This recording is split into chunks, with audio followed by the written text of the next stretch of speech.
তো দেখেন চ্যাপ্টার 3 তে আলোচনা করা হয়েছে ডিরেক্ট অ্যান্ড অ্যাবজর্পশন কস্টিং। তাহলে ডিরেক্ট এবং অ্যাবজর্পশন কস্টিং খুব সহজ একটা মেথড। ঠিক আছে, এখানে একটু প্যাচ লাগার কথা। আন্ডার অ্যাপ্লাইড বা ওভার অ্যাপ্লাইড, অথবা ফেভারেবল অথবা আনফেভারেবল ওভারহেড যেটা থাকে সেটা। তো এটা নিয়েও আমি আপনাদেরকে খুব ভালোভাবে কনসেপ্ট ক্লিয়ার করাই দিছি যে কিভাবে আন্ডার অ্যাপ্লাইড বা ওভার অ্যাপ্লাইডটা ক্যালকুলেশন করতে হয়। হ্যাঁ, তো এখানে কিছু ফর্মুলা দেওয়া আছে, ফর্মুলাগুলো একটু দেখে নিন, ঝালাই করে নিন এগুলো। আমরা একটা ম্যাথ প্র্যাকটিসে যাব সরাসরি। এক নম্বর ম্যাথটা একটু দেখেন। বলা আছে the following particular are available from the books of a company for year ended 2000। Sales দেওয়া আছে 1,50,000 KG. Finish goods inventory 1st January 2000 দেওয়া আছে 24,000। Finish goods inventory December 31 December 2000 দেওয়া আছে 34,000 ইউনিটস। ওকে, তাহলে এখানে দেখেন 31 ডিসেম্বর 2000 সাল, এটি হলো দেওয়া আছে, এটা হলো ইন্ডিং ইনভেন্টরি। ঠিক আছে, ইন্ডিং ফিনিশ গুডস। আর এটা জানুয়ারি 1, 2000 দেওয়া আছে, এটা হলো বিগিনিং ফিনিশ গুডস। সেলস দেওয়া আছে 2,500। ওকে, সেলস প্রাইস দেওয়া আছে 20 টাকা পার ইউনিট। ম্যানুফ্যাকচারিং কস্ট দেওয়া আছে, ভেরিয়েবল কস্ট পার কেজি দেওয়া আছে প্রোডাকশন 8 টাকা। ফিক্সড ফ্যাক্টরি ওভারহেড দেওয়া আছে 1,60,000। এখানে নর্মাল ক্যাপাসিটি দেওয়া আছে 1,60,000 কেজি। ওকে, টাকা দেওয়া আছে 1,60,000 এবং নর্মাল ক্যাপাসিটি দেওয়া আছে 1,60,000 কেজি। এখন আপনি যদি এই 1,60,000 কে নর্মাল ক্যাপাসিটি দ্বারা ভাগ করেন, তাহলে পার ইউনিটে কনভার্ট করা যাবে। হ্যাঁ, কিন্তু বিষয়টা হলো আপনার প্রোডাকশন ইউনিট কত। প্রোডাকশন ইউনিট হলো 1,50,000। ওকে, কিন্তু আপনি এখানে 1,60,000 কে যখন পার ইউনিটে কনভার্ট করছেন তখন 1,60,000 কেজি দিয়েই ভাগ করেছেন। তার মানে 10,000 কেজি কিন্তু ডিফারেন্স এখানে থেকে গেল। তো এইটা যখন ভাগ করলেন, এখানে 10,000 কেজি বেশি ধরে ভাগ করছেন। আর আপনার প্রোডাকশন ইউনিট যখন করবেন, ও সরি, এখানে প্রোডাকশন ইউনিট বের হয়নি, এটা সেলস ইউনিট বের হয়েছে। সাপোজ যদি প্রোডাকশন ইউনিটই 1,50,000 ইউনিট থাকতো, সেক্ষেত্রে কিন্তু দুইটার ডিফারেন্স 10,000 ইউনিট হতো। তখন এখানে খরচটা তখন কিন্তু এখানে এইটার জন্য কম দেখানো হইতো। হ্যাঁ, এখানে 1,60,000 দেখানোর কথা ছিল, বাট 1,50,000 দেখানো হলো, তখন কম দেখানো হতো। ওই কম যেটা দেখানো হবে সেটি হবে আনফেভারেবল বা আন্ডার অ্যাপ্লাইড। ঠিক আছে, ওকে। তাইলে এখানে দেখেন ফিক্সড ফ্যাক্টরি ওভারহেড দেওয়া আছে 1,60,000। মার্কেটিং এন্ড অ্যাডমিনিস্ট্রেটিভ এক্সপেন্স দেওয়া আছে, variable cost per KG of sales দেওয়া আছে 1 টাকা। Fixed marketing and administrative expense দেওয়া আছে 3 লাখ টাকা। Standard costing system is used বলছে। রিকোয়ারমেন্ট বলছে income statement for the year 2000 under the absorption direct costing method and, অথবা অ্যাবজর্পশন অথবা ডিরেক্ট কস্টিং মেথড একই জিনিস। আর অ্যাবজর্পশন আর ইনডিরেক্ট কস্টিং মেথড একই জিনিস। আর ডিরেক্ট কস্টিং এবং ভেরিয়েবল কস্টিং মেথড এক জিনিস। তাহলে অ্যাবজর্পশন কস্টিং মেথড এবং ইনডিরেক্ট কস্টিং মেথড এই দুটো এক জিনিস। ঠিক আছে, আর ডিরেক্ট কস্টিং মেথড এবং ভেরিয়েবল কস্টিং মেথড এই দুটো এক জিনিস। ওখানে যে কোনো আপনার একটাই চাইতে পারে, অ্যাবজর্পশন কস্টিং চাইতে পারে এবং ভেরিয়েবল কস্টিং চাইতে পারে, এরকম চাইতে পারে, অথবা ইনডিরেক্ট কস্টিং অথবা ডিরেক্ট কস্টিং এরকম চাইতে পারে। হ্যাঁ, তাইলে দুইটা ইনকাম স্টেটমেন্ট বের করতে হবে, একটা অ্যাবজর্পশন মেথডে আর একটা হলো ভেরিয়েবল কস্টিং মেথডে। আর 2 নম্বর রিকোয়ারমেন্টটা বলছে এই statement showing the difference in net operating income under two methods. তাহলে দুইটা মেথডস এর নেট অপারেটিং ইনকামের যে ডিফারেন্স দেওয়া আছে সেটার স্টেটমেন্ট দেখাইতে হবে। তার মানে রিকনসিলিয়েশন স্টেটমেন্ট দেখাইতে হবে, তাই না? রিকনসিলিয়েশন স্টেটমেন্ট দেখাবো। ওকে, তাইলে প্রথমে আমরা ওয়ার্কিং করে নিব, কারণ আমার এই অঙ্কে প্রোডাকশন ইউনিট লাগবে। তো প্রোডাকশন ইউনিট প্রশ্নে দেওয়া নাই। প্রোডাকশন ইউনিট যখন প্রশ্নে না দেওয়া থাকবে তখন প্রোডাকশন ইউনিট আমাদেরকে বের করে নিতে হবে। কিভাবে বের করব? ইন্ডিং ইনভেন্টরির সাথে সেলস ইউনিট যোগ করব। ইন্ডিং ইউনিট ইনভেন্টরির সাথে সেলস ইউনিট যোগ করব, আর ক্লোজিং বা ওপেনিং ইনভেন্টরি মাইনাস করব। তো এখানে ইন্ডিং ইনভেন্টরি কত আছে? 34,000। সেলস আছে 1,50,000। ওপেনিং ইনভেন্টরি আছে কত, 24,000। তো 1,50,000-এর সাথে 34,000 যোগ করলে 1,84,000 হয়। এখান থেকে 1,24,000 মাইনাস করলে কি হয়, 1,60,000 হয়। তাহলে টোটাল 1,60,000 টাকা প্রোডাকশন ইউনিট হলো, সরি এটা টাকা নয় ইউনিট, কেজি। 1,60,000 কেজি, এটা হলো প্রোডাকশন ইউনিট। তো আমার নর্মাল ক্যাপাসিটি কত দেওয়া ছিল, 1,60,000। তার মানে এটা মিলে গেছে নর্মাল। এখানে এই ফিক্সড ফ্যাক্টরি ওভারহেড যখন পার ইউনিটে কনভার্ট করবো 1,60,000 দিয়ে কনভার্ট করবো, তার মানে মিলে গেছে। এখানে আন্ডার অ্যাপ্লাইড বা ওভার অ্যাপ্লাইড কোনো কিছু থাকবে না। ওকে, এরপরে 2 নম্বর ওয়ার্কিং এ আমাদের কি করতে হবে, প্রোডাকশন কস্ট পার কেজি বের করতে হবে আন্ডার অ্যাবজর্পশন মেথড এবং আন্ডার ভেরিয়েবল মেথড। তো ভেরিয়েবল মেথডে শুধুমাত্র ভেরিয়েবল কস্টিং গুলোই যায়, অ্যাবজর্পশন মেথডে ভেরিয়েবল এবং ফিক্সড দুইটা কস্টিং এ যাবে। ওকে, তাইলে ভেরিয়েবল ওভারহেড অ্যাবজর্পশনে আছে 8 টাকা, ভেরিয়েবলে 8 টাকা, এটা প্রশ্নে দেওয়া আছে। হ্যাঁ, আর ফিক্সড ফ্যাক্টরি ওভারহেড এটা শুধুমাত্র অ্যাবজর্পশনে যাবে, ভেরিয়েবলে যাবে না। ফিক্সড ফ্যাক্টরি ওভারহেড দেওয়া আছে 1,60,000 টাকা, এটা নর্মাল ক্যাপাসিটি দিয়ে ভাগ করব, 1,60,000 দিয়ে ভাগ করব, ভাগ করলে 1 টাকা হবে। তাহলে 1 টাকা, এই 1 টাকা ফিক্সড থেকে আসলো, তো ফিক্সড গুলো অ্যাবজর্পশনে যায় কিন্তু ভেরিয়েবলে যাবে না। ঠিক আছে, তাইলে ফিক্সড আসলো 9 টাকা হবে, যোগ করলে এখানে এটা 8 টাকাই হবে। এখন এখানে কি বলছে, প্রোডাকশন কস্ট। এখন এখানে তো আরো ওভারহেড রয়েছে, যেমন এই যে মার্কেটিং এক্সপেন্স দেওয়া আছে, ভেরিয়েবলে দেওয়া আছে, fixed and marketing and administrative expense fixed দেওয়া আছে। তো এগুলো কিন্তু প্রোডাকশনে যায় না, প্রোডাকশনে শুধুমাত্র ডিরেক্ট ম্যাটেরিয়াল, তারপরে ডিরেক্ট লেবার এবং প্রোডাকশন কস্ট আর ফ্যাক্টরি ওভারহেড, এই কয়েকটা যাবে। কি কি যাবে, ফ্যাক্টরি ওভারহেড পর্যন্ত যে আইটেম গুলো আছে। ঠিক আছে, প্রাইম কস্টের সাথে ডিরেক্ট লেবার, সরি প্রাইম কস্টের সাথে ফ্যাক্টরি ওভারহেড যোগ করলে প্রোডাকশন কস্ট বের হয়, তাই না? এই যে আমাদের ওপেনিং ইনভেন্টরির সাথে পারচেজ যোগ করব, ক্লোজিং ইনভেন্টরি মাইনাস করব, র মেটেরিয়াল ইউজড বের হবে, এর সাথে ডিরেক্ট লেবার যোগ করলে প্রাইম কস্ট বের হবে, প্রাইম কস্টের সাথে ফ্যাক্টরি ওভারহেড যোগ করলে প্রোডাকশন কস্ট বের হবে। তো এই আইটেমটুকু পর্যন্ত যে যেগুলো থাকবে সেগুলো কি প্রোডাকশন ওভারহেড বলে। ওকে, তাহলে ফ্যাক্টরি ওভারহেড পর্যন্তই আসবে, এখানে কিন্তু মার্কেটিং এন্ড অ্যাডমিনিস্ট্রেটিভ ওভারহেড এগুলো আসবে না। ঠিক আছে, প্রোডাকশন ইউনিটে তো এই জন্যই আসেনি। তাইলে এটা 9 টাকা বের হইলো, এটা 8 টাকা বের হইলো। ওকে, ইনকাম স্টেটমেন্ট করবো। 1 নম্বর রিকোয়ারমেন্ট অ্যাবজর্পশন কস্টিং মেথডে। তাহলে সেলস ইউনিট 1,50,000 ইউনিট কত টাকা করে সেলস করছে, 20 টাকা করে প্রশ্নে দেওয়া আছে। ঠিক আছে, 20 টাকা করে প্রশ্নে দেওয়া আছে।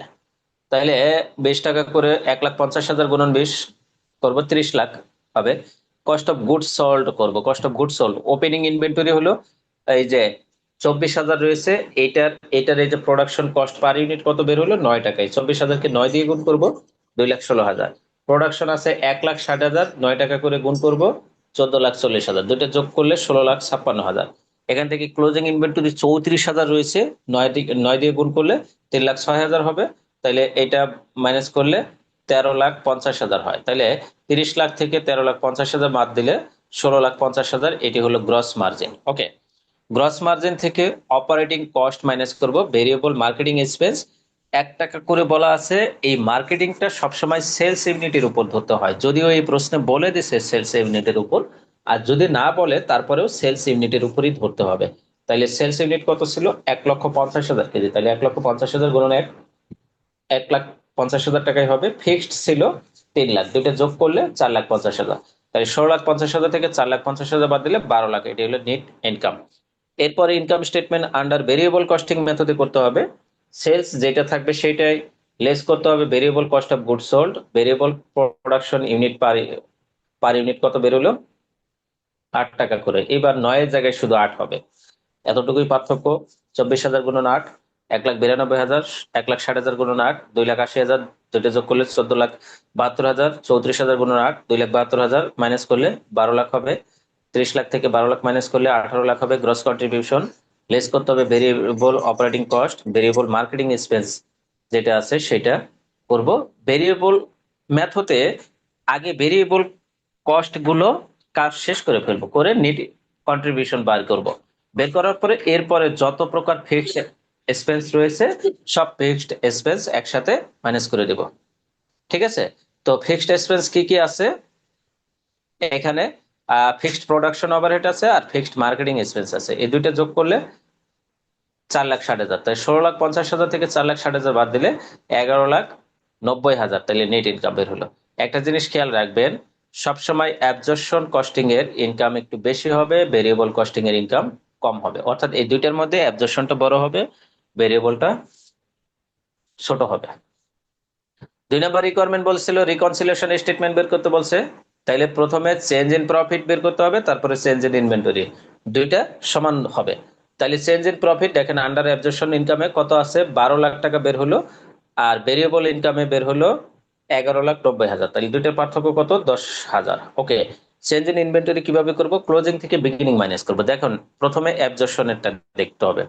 অ্যাবজর্পশনের ক্লোজিং কত, 3,06,000, বিগিনিং কত, 2,16,000। তাহলে 3,06,000 থেকে 2,16,000 মাইনাস করলে 90,000 হয়। ওকে, তারপরে ভেরিয়েবলে ক্লোজিং কত, 2,72,000, বিগিনিং কত, 1,92,000। 2,72,000 থেকে 1,92,000 বাদ দিলে 80,000 হয়। তাহলে 90,000 থেকে 80,000 বাদ দিলে 10,000 টাকা। এটি হলো চেঞ্জ ইন ইনভেন্টরি। তো এই যে দেখেন, চেঞ্জ ইন প্রফিট যত টাকা হবে, চেঞ্জ ইন ইনভেন্টরি তত টাকা হবে, দুইটা সমান হতে হবে, মিলবে। ঠিক আছে, বর্ষা বুঝতে পারছেন? Yes sir. ওকে, জি স্যার। তাহলে এখানে আরেকটা মেথড দেখেন, এটা ভেরিয়েবল মেথড রয়েছে, ফেভারেবল আনফেভারেবল মেথড রয়েছে। তো যেটা 19 সালে আসছিল ওটাতে আছে স্যার। এই অঙ্কটাই দেখেন। ওকে, এটা মাস্টার্স 2008 সালে এসেছিল। আচ্ছা, আর একটু ভালো অঙ্ক দেখি, লেটেস্ট যেগুলো আসছে।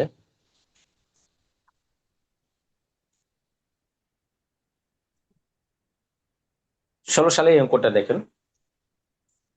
জি এটা স্যার, কি বলা এটাই আছে দেখানো। দেখেন, Western company is comparing its present absorption costing practices with variable costing method, and examination of its record reproduce the following information. তো ম্যাক্সিমাম প্ল্যান্ট ক্যাপাসিটি দেওয়া আছে 40,000, নর্মাল ক্যাপাসিটি দেওয়া আছে 70,000, ফিক্সড ফ্যাক্টরি ওভারহেড দেওয়া আছে 54,000 টাকা, fixed marketing and administrative expense দেওয়া আছে 40,000 টাকা, সেলস প্রাইস পার ইউনিট দেওয়া আছে 10 টাকা, standard variable manufacturing cost per unit দেওয়া আছে 4 টাকা। ভেরিয়েবল ম্যানুফ্যাকচারিং কস্ট আর প্রোডাকশন কস্ট একই জিনিস, হ্যাঁ, ম্যানুফ্যাকচারিং কস্ট এবং প্রোডাকশন কস্ট একই জিনিস। ওকে, তাইলে 4 টাকা দেওয়া আছে। Variable marketing expense per unit salt দেওয়া আছে 1 টাকা। For the year the following data R available, তাহলে কি দেওয়া আছে, বাজেটেড প্রোডাকশন দেওয়া আছে 36,000 ইউনিট, অ্যাকচুয়াল প্রোডাকশন দেওয়া আছে 30,000 ইউনিট, সেলস দেওয়া আছে 28,000 ইউনিট, ফিনিশড গুডস ইনভেন্টরি জানুয়ারি 1 মানে ওপেনিং দেওয়া আছে 1,000 ইউনিট, আনফেভারেবল ম্যানুফ্যাকচারিং কস্ট দেওয়া আছে 5,000 টাকা। ওকে, 5,000 টাকা এটা দেওয়া আছে আনফেভারেবল। তাইলে এখন আমাদের কি করতে বলছে, prepare a variable costing income statement, তারপরে prepare a absorption costing income statement, prepare a reconciliation statement. এখান থেকে কিন্তু সি পার্টের অঙ্কই আসে, হ্যাঁ, সি পার্টের অঙ্ক কিন্তু 100% আসবে, বি পার্টেও আসতে পারে, কিন্তু সি পার্টের অঙ্ক 100% আসবে। তাইলে প্রথমে আমরা কি করব, এন্ডিং ইনভেন্টরিটা বের করে নিই। এন্ডিং ইনভেন্টরি তো নাই, তাই না? তাহলে ওপেনিং এর সাথে না স্যার, প্রোডাকশন ইন্ডিয়ান যোগ করব, ইনভেন্টরি বের করতে হবে।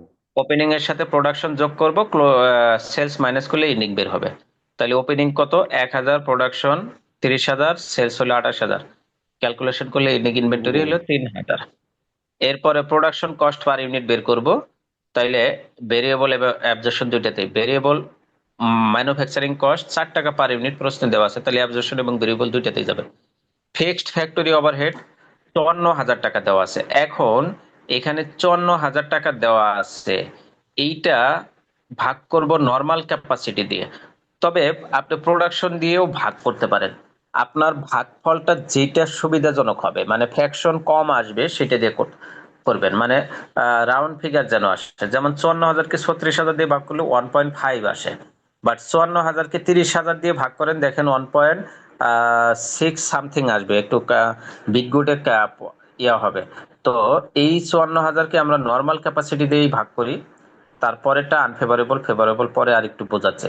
তাহলে 54,000-কে 36,000 দিয়ে ভাগ করলে 1.5 আসবে। ওকে, তাহলে 1.5 তো ফিক্সড এর অংশটুকু অ্যাবজর্পশনে যাবে, ভেরিয়েবলে যাবে না, তাহলে এটা নিয়ে অ্যাবজর্পশনে 1.5 আসলো। তাহলে দুটো যোগ করলে 5.5 আর এটা 4। এরপরে ক্যালকুলেশন অফ আন্ডার বা over applied fixed factory cost. দেখেন প্রোডাকশন আছে 30,000 ইউনিট, তাহলে 30,000 ইউনিট, এই যে পার ইউনিট কত টাকা, 1 টাকা 50 পয়সা বের হলে, তাহলে 30,000 গুণন 1 টাকা 50 পয়সা সমান 45,000। বাট নর্মাল দেওয়া, অ্যাকচুয়াল দেওয়া আছে কত, 54,000 টাকা। কিন্তু আমার তো এই যে 1 টাকা 50 পয়সা হিসাব করলে আসে 45,000 টাকা, তার মানে কম ধরা হয়েছে কত, 9,000 টাকা। এই যে 9,000 টাকা যেটা কম ধরছি সেটি হলো আন্ডার অ্যাপ্লাইড অথবা আনফেভারেবল, আন্ডার অ্যাপ্লাইড অথবা আনফেভারেবল। ঠিক আছে, এটাকে আনফেভারেবলও বলা যেতে পারে, আন্ডার অ্যাপ্লাইড অথবা আনফেভারেবল। কত টাকা, 9,000 টাকা। অথবা আপনি এই জিনিসটা আরো কম্পেয়ার করতে পারেন, যে এই যে প্রোডাকশন ইউনিট এবং আপনি যে ইউনিট দিয়ে ভাগ করলেন নর্মাল ক্যাপাসিটি, তাহলে এই দুটার মধ্যে পার্থক্য কত। আপনি যেটা দিয়ে ভাগ করছেন সেটা যদি বড় হয়, তাহলে প্রোডাকশন ইউনিট এবং যেটা দিয়ে ভাগ করছেন সেই দুইটার মধ্যে যদি যেটা দিয়ে ভাগ করছেন সেটা যদি বড় হয়, তাহলে অবশ্যই আনফেভারেবল বের হবে বা আন্ডার অ্যাপ্লাইড বের হবে। তো এই দুইটার পার্থক্য কত, এই দুইটা 36,000 আর 30,000-এর পার্থক্য কত, 6,000। এই 6,000-কে 1.5 দিয়ে গুণ করলেই আন্ডার অ্যাপ্লাইড বের হয়ে যাবে। ঠিক আছে, 9,000 টাকা বের হবে, এভাবে করতে পারে। তাহলে income statement under variable costing method প্রথমটা করব। সেলস ইউনিট 28,000 ইউনিট, 10 টাকা করে 2,80,000। Okay, variable cost of good sold করব। ওপেনিং দেওয়া আছে 1,000, 4 টাকা করে, এটা প্রোডাকশন কস্ট পার ইউনিট কত, 4 টাকা করে, তাহলে 4 দিয়ে গুণ করবো। প্রোডাকশন 30,000, 4 দিয়ে গুণ করবো। ক্লোজিং 3,000, 4 দিয়ে গুণ করবো। এটা ক্যালকুলেশন করলে variable cost of good sold standard বের হলো 1,12,000। বাট এখানে আনফেভারেবল প্রশ্নে দেওয়া আছে আনফেভারেবল ম্যানুফ্যাকচারিং কস্ট, এটা যোগ করে দিতে হবে কস্টের সাথে, কস্ট অফ গুড সোল্ড এর সাথে।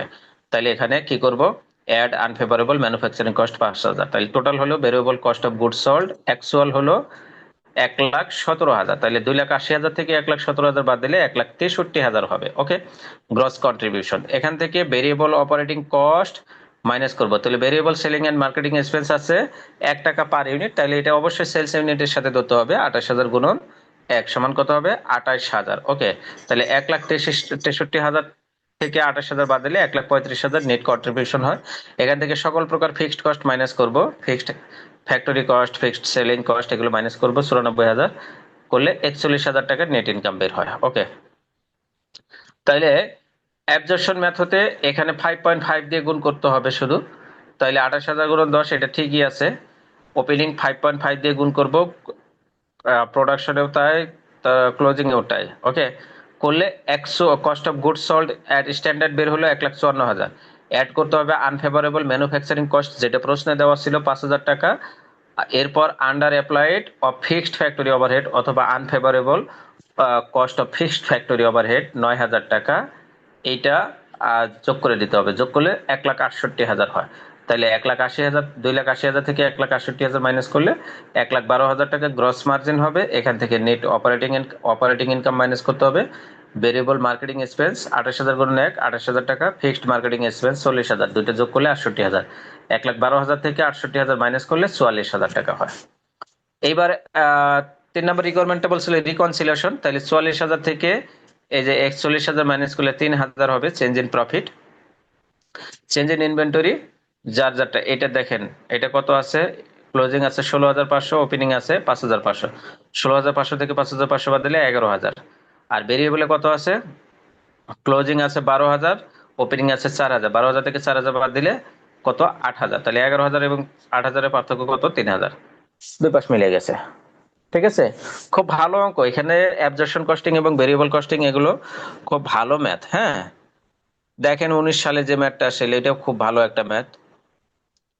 এটা ইনভেন্টরি কস্ট বের করতে, ending inventory under variable costing, ending inventory value বের করতে বলছে। এটা বি পার্টের ম্যাথ ছিল। হ্যাঁ, cost per unit and value of ending inventory under absorption. তাহলে এটা কিভাবে করবেন দেখেন, ডিরেক্ট ম্যাটেরিয়াল কস্ট পার ইউনিটে বের করবেন, direct labour cost per unit, variable factory overhead per unit বের করবেন। এটা অ্যাবজর্পশন মেথডে বের হলো, যেহেতু ফ্যাক্ট, ও সরি, এটা ভেরিয়েবলে বের হলো। হ্যাঁ, তাইলে ভেরিয়েবলে বের হলে কস্ট অফ ইন্ডিং ইনভেন্টরি কিভাবে বের করবেন দেখেন।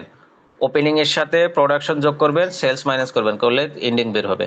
তো ওপেনিং নাই, এখানে প্রোডাকশন আছে আর সেলস আছে, তাহলে প্রোডাকশন থেকে সেলস মাইনাস করবেন। 20,000 থেকে 18,000 মাইনাস করলে 2,000। তাহলে 2,000 কে এই যে 14 টাকা পার ইউনিট গুণ করলে 28 টাকা হবে। এটা ভেরিয়েবল মেথডে। অ্যাবজর্পশনে ফিক্সড কস্ট যেটা আছে, ফিক্সড ফ্যাক্টরি ওভারহেড যেটা আছে, এটা দিয়ে ভাগ করতে হবে। এটা 20,000 দিয়ে ভাগ করবেন, করলে 1 টাকা বাইরে যাবে। ঠিক আছে, ভেরিয়েবল ফ্যাক্টরি ওভারহেড পর্যন্ত ভেরিয়েবলে যাবে, অ্যাবজর্পশনে ফিক্সড পর্যন্তও যাবে। তাইলে এটা টোটাল 15 টাকা হলো। এই যে 20,000 থেকে 18,000 মাইনাস করবে, 15 টাকা গুণ করবেন, 30,000 টাকা। ঠিক আছে, খুব সহজ অঙ্ক এগুলো, এগুলো খুবই সহজ ছিল। এগুলো দেখে নেবেন সবগুলো। 19 সালে দেখেন, এটা বি পার্টে আসছিল এই অঙ্কটা যেটা দেখাইলাম, আর এটা সি পার্টে আসছিল। ঠিক আছে, সি পার্টে আসছে। এখানে দেখেন, standard costing is use, fixed marketing expense আছে, ভেরিয়েবল আছে, নর্মাল ক্যাপাসিটি 1,60,000 আছে, ফিক্সড ফ্যাক্টরি ওভারহেড আছে 1,60,000। এখানে প্রোডাকশন নাই, প্রোডাকশন ইউনিট ক্যালকুলেশন করলে 1,60,000ই সম্ভবত হবে। না, প্রোডাকশন ইউনিট হচ্ছে 1,59,000।